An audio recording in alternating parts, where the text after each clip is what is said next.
그 다음에 세 번째 부류의 사람들이 있어요. 한 사람은 스테판이고 한 사람은 마리아나예요. 스테파니는 진리를 만났었고 마리아나도 그 진리의 수제자를 만났어요. 네. 그런데 어떻게 됐습니까? 스테파니를 한번 보도록 하죠. 스테파니는 그 진리와 연합했습니다. 하지만 이렇게 황홀한 키스를 한다 하더라도 그 키스가 만남을 의미하는 것은 아닙니다. 여러분, 같은 공간에 있음이 만남을 의미하는 것이 아니에요. 둘 사이의 황홀한 키스의 신비로운 그 짜릿함도 만남을 보장하지 않습니다. 정말 만나고자 한다면 당신은 떠나야 합니다. 당신은 죽어야 합니다. 당신이 떠나야 당신은 당신을 만날 수 있고, 당신이 죽어야 당신은 그 사람을 만날 수 있습니다. 물리적인 의미에 만날 수 없다는 말이 아니에요. 그리고 엄밀히 말하면 그 사람을 통해서 내가 나 자신을 만나게 되는 것입니다.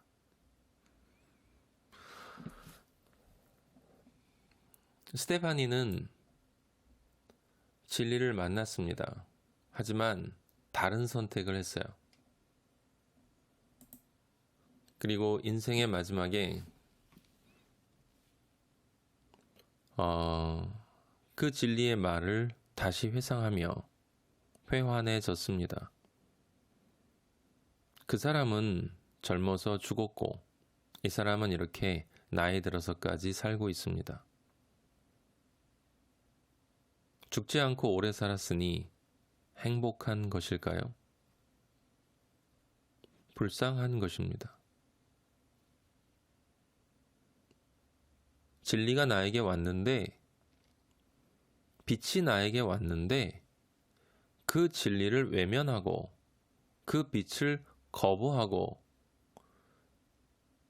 현실에 안주하고 먹고 사는 문제, 즐기는 문제, 세상 사람들이 다 하는 것처럼 그냥 이름을 내고 싶은 그 일에 결국 내 자신을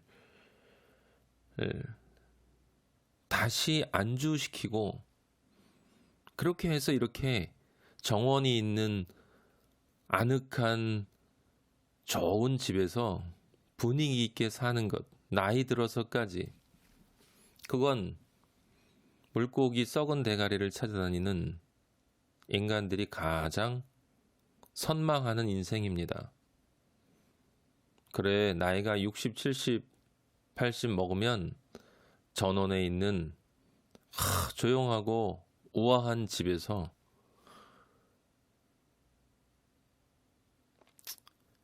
정말 향기 나는 운치 있는 커피를 마시며 모차르트의 음악을 듣고 베르테르를 읽는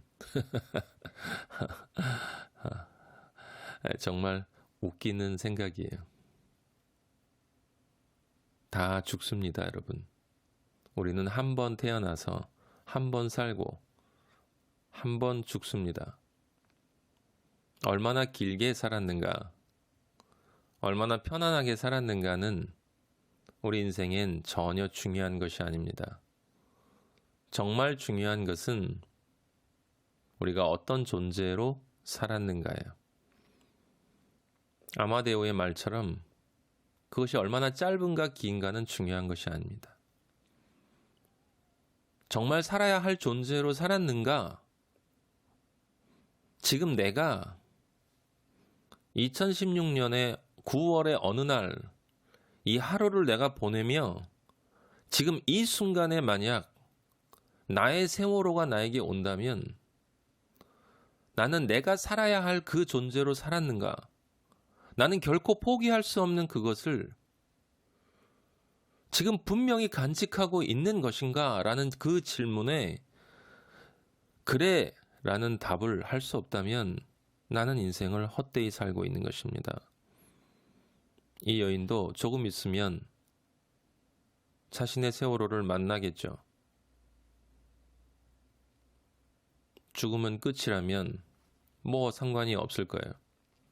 하지만 끝이건 아니건 그 마지막 순간에 스테파니는 그 누구도 도와줄 수 없고 홀로 자신의 마지막을 맞이해야만 하는 바로 그 순간에 무엇을 하겠습니까? 아마데오를 생각할 것입니다. 그리고 그때, 바로 그때 바닷가 언덕의 그 차 안에서 그를 따라가지 않았던 자신을 후회하며 죽어가겠죠.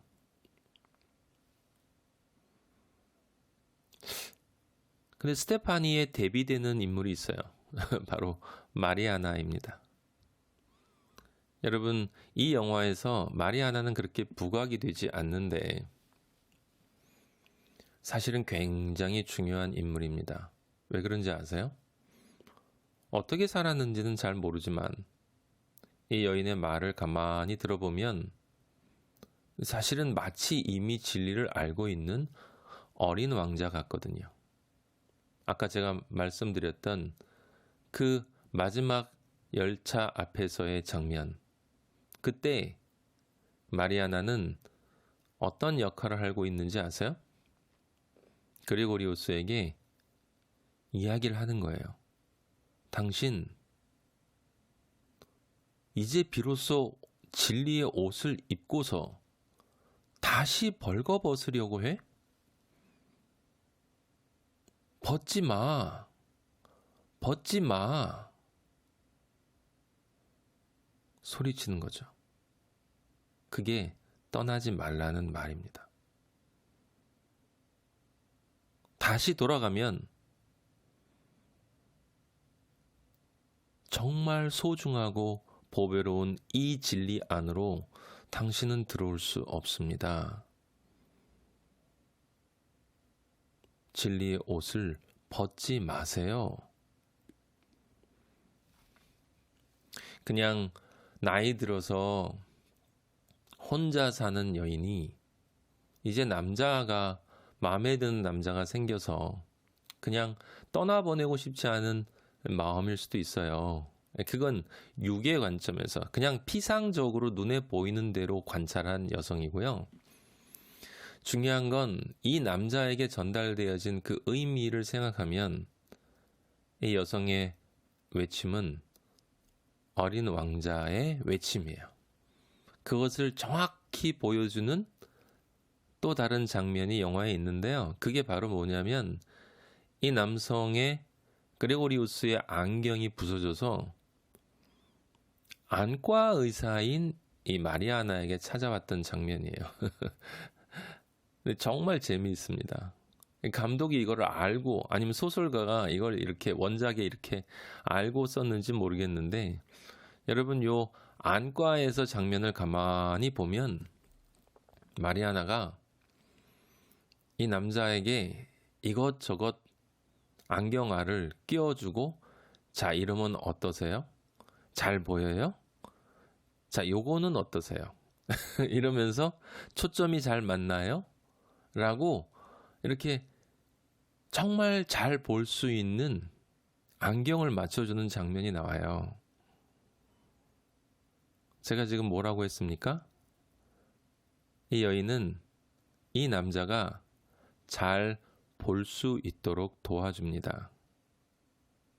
눈을 뜨게 해줍니다. 볼 수 없는, 잘못 보는, 흩어져 보는, 헷갈려 보는, 이것저것 쳐다보는 그런 존재에게 단 하나의 초점으로 명확하고 분명하게 바라볼 수 있는 눈을 선물해 주는 거예요. 그게 복선이었어요. 실제로 언제 나타났어요? 마지막 장면에 안경을 씌워주는 거예요. 벗으세요. 내가 쓰여주는 것을 다시 쓰세요. 라고 이야기하는 것입니다. 선택의 자리에 두 여인이 있었어요. 사실은 엄밀히 말하면 서로 다른 선택을 한 게 아니라 아예 역할 정도가, 진리를 이해하는 정도가 달랐죠. 거의 다 왔다가 다시 돌아간 스테파니. 그리고 사실은 정확히 지금 스테파니처럼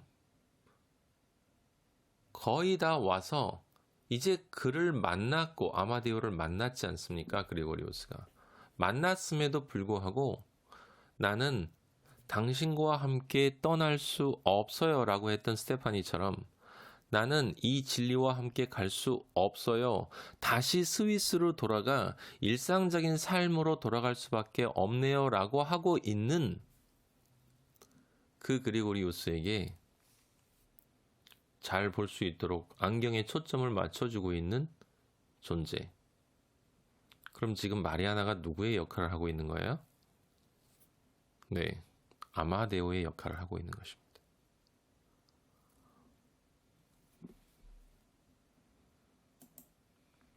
마지막으로 갈매기의 꿈에도 그렇고 리스본행 야간 열차에도 남은 자들이 있습니다. 이 리스본이란 도시에 있는 수많은 사람들이에요. 아마데오의 누이 동생, 그리고 아마데오의 친구, 혁명당원들이죠. 그리고 그들을 잡으러 다니는 또 정부의 사람들.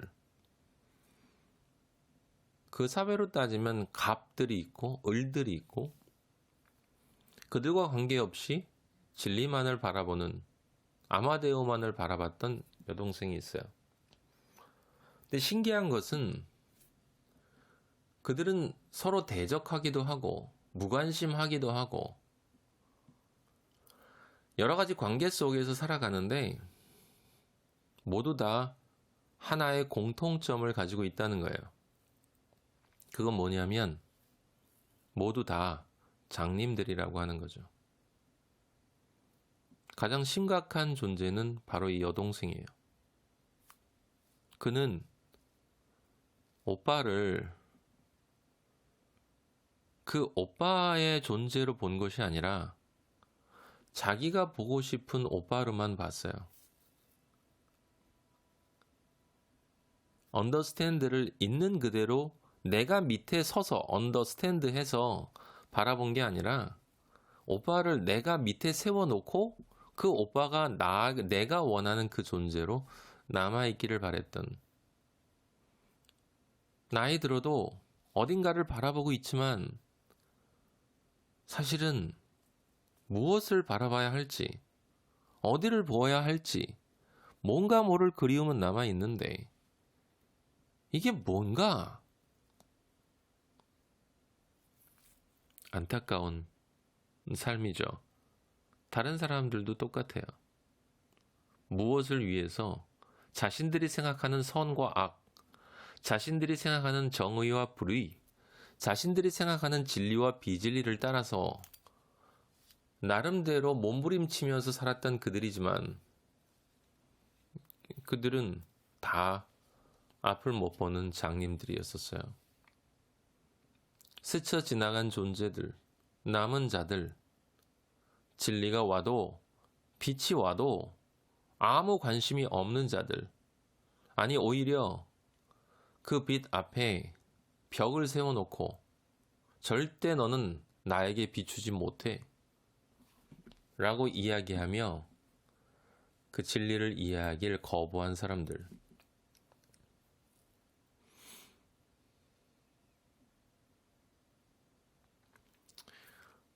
조나단 이야기에 보면 그래서 그런 이야기가 있는 거예요. 삶에는 먹는 것, 싸우는 것, 또는 갈매기 무리 속에서 권력을 갖는 것 이상의 무엇인가가 있다는 생각을 최초로 하기까지 우리가 얼마나 많은 생을 거쳐야 하는지, 거쳐야 한다는 생은 윤회가 없다는 건 제가 여러분들의 설명을 드렸고, 이걸 그러니까 그렇게 이해하시면 안 되고요. 생각을 최초로 하기까지 얼마나 나의 자아가 끊임없이 깨어져야 하는지 넌 생각해 본 적이 있니? 그 질문을 해야 되는 것입니다. 여러분, 출발하지 않으면 도착할 수 없습니다. 일어서지 않으면 걸을 수 없습니다. 눈을 뜨지 않으면 볼 수 없습니다, 여러분. 우리의 행복 소망은 좋은 이야기를 듣기 위한 것도 아니고 재미있는 이야기를 하루의 위로를 받기 위해 듣는 것도 아니고 흥미로운 이야기거리를 제가 여러분들에게 제공해 드리는 것도 아닙니다. 영화나 소설을 또는 많은 동화를, 미술을 남들이 모르는 각도에서 한번 해석해 보기 위한 연습도 아닙니다, 여러분. 제가 유일하게 관심이 있는 것은 바로 이 리스본의 사람들처럼 제가 그 비진리 속에 빛을 거부하며 살았었기 때문에, 하지만 그 어떤 은혜로 그레고리우스처럼 그 길을 출발하게 됐고, 그 진리의 길을 가다가 멈추고 돌아오고 싶어 할 때, 스테파니가 되고 싶어 할 때, 마리아나처럼 다시 그 진리가 저에게 나타나 안경을 바로 세워주고 바로 보라고, 넌 지금 다시 옷을 벗고자 하는 거라고, 벌거벗은 임금이 다시 되고 싶니?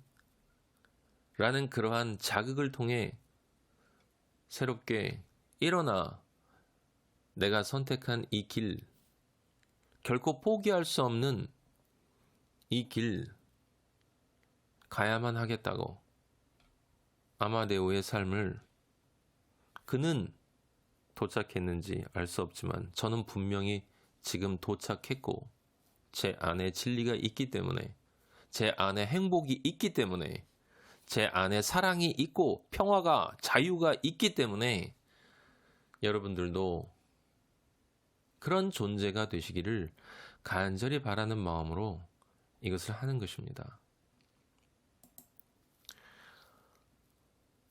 여러분이 지금 보고 계시는 그림은 제가 한번 보여드린지 모르겠는데, 카스파 다비드 프리드리, 제가 정말 좋아하는 화가가 그린 바닷가의 수도사예요. 설명드렸던 것 같은데 이 사람은 낭만주의 화가거든요. 그래서 자연 속에 인간의 그 소박함을 그리고 있는 사람이에요. 근데 이 그림을 보면 그런 의미보다는, 이 바닷가는 우리가 거쳐서 지나서 반대편 언덕에, 그 진리의 언덕에 도달하기 위해서 반드시 지나야 할 이 세상, 어린 왕자의 그 사막입니다. 막막합니다. 하지만 떠나야 해요. 아마데오가 이렇게 이야기했습니다. 저번 시간에도 제가 말씀을 드렸는데, 우리가 장소를 떠날 때 이 자리를 떠납니다. 우리 스스로의 뭔가를 뒤에 남기고 간다. 우리가 가버린다 해도 우리는 거기에 남는다. 이상하지 않습니까? 떠났는데 여기에 왜 남습니까? 거기에 다시 가야만 되돌아온다는 것처럼 들리잖아요. 우리가 다시 찾을 수 있는 우리 안에 물건들이 거기 있다. 어느 장소에 간다는 것은 우리 스스로에게 여행을 간다는 것이다. 이 말이 핵심이에요. 여러분, 내가 이 바다를 떠나 저 뒤에 언덕으로 간다는 건 사실은 내가 내 안으로 떠난다는 것을 뜻한다는 거예요. 내 안에 어, 귀한 것들이 있다는 거죠. 사실은 모르고 있지만 내가 그것을 알면 진리를 향한 간절함, 소중한 어떤 것, 그것을 알면 나는 정말 나에게로 다시 돌아올 수 있는 거예요. 정확히 말해서 나를 모르는 내가 죽고 나를 아는 나로 다시 태어난다라고 하는 거죠. 그 삶을 안다면 물론 여러분 우리 안의 물건들이 내 안에 남아있다라고 하는 말은 그것이 나의 것이라는 뜻이 아니에요. 그것은 내가 어떻게 진리를 알 수 있겠습니까? 진리는 그 진리로부터 선물 받는 것이지요. 이미 선물 받은 많은 것들이 내 안에 있다는 뜻이고 그 많은 것들을 정말 발견할 수 있을 때 진정한 감사, 진정한 사랑, 내가 받은 사랑, 그것에 대한 나의 감사, 그로부터 오는 정말 참 평화, 자유, 그런 것들이 거기 있어요. 왜 떠났다가 다시 돌아가야 합니까? 아닌 것을 아닌 것으로 알지 못하면 그런 것을 그런 것으로 이해할 수 없기 때문에 그렇습니다.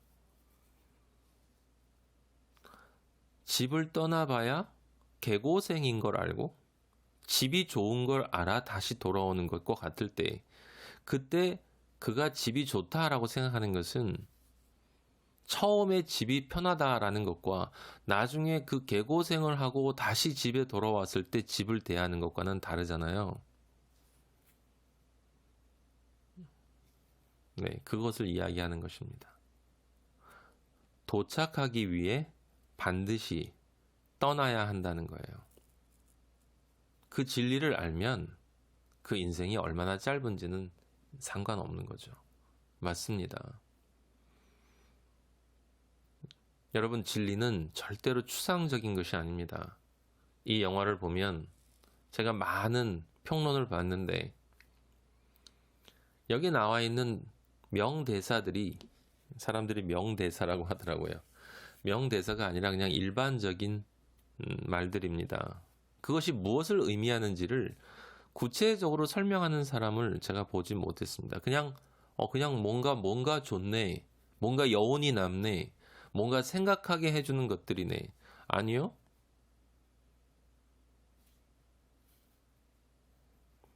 내 안에 있는 나를 사랑을 받은 나, 은혜를 받은 나, 감사하는 나, 그래서 평화롭고 자유한 나를 다시 발견해야 한다. 그게 사실은 집이고요. 그게 바로 이 바닷가의 수도사가 건너서 만나는 저 바다 뒤의 땅이에요.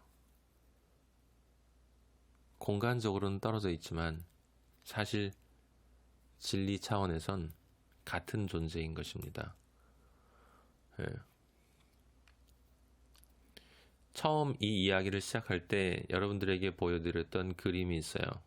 카즈미르 말레비치의 검은 원입니다. 이제 여러분들은 이 그림을 보시면서 아실 거예요. 이 안에 얼마나 많은 차원들이 숨어 있는지. 말레비치는 이 그림을 절대주의라고 했습니다. 저도 그렇게 보고 싶습니다. 그게 또 사실입니다. 실제 말레비치 자신은 그걸 이해하진 못했어요. 전 여러분들에게 설명드렸습니다. 이게 어떻게 0차원이고 1차원이고 2차원이고 3차원인지. 하지만